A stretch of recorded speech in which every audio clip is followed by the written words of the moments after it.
જય અલગધણી। એક બીજી વાત છે એ હું એમ કહું છું કે બધા ખોટા છે એવું નથી કહેતો।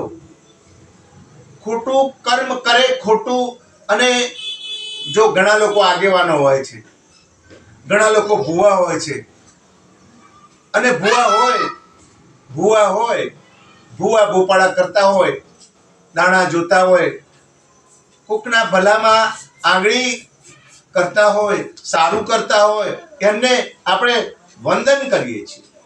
પણ જે ભુવાઓ છે, જે આગેવાનો છે, પારકી માયા જોઈ અને એમ કહેવાય કે પરાયા જીવને દુઃખ થાય એવું ભુવાપણું કરે ને ભૂવો નથી। પારકી માયા જોઈને લલચાય એ ભૂવો નથી, આગેવાને નથી।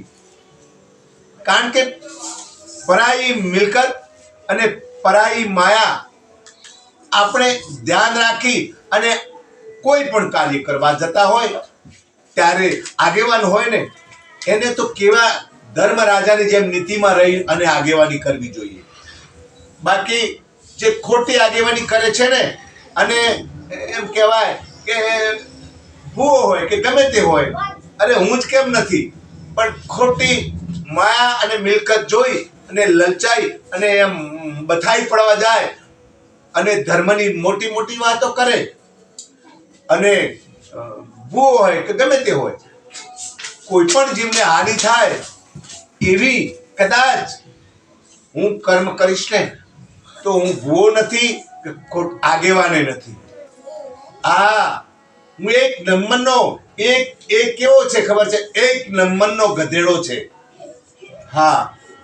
સાચું કરનારને તો લાખો લાખો વંદન, એવા ભુવાઓને તો લાખો લાખો નહીં કરોડો વંદન મારા, ને જગતના સારા માણસોનું કાર્ય કરવા વાળાને।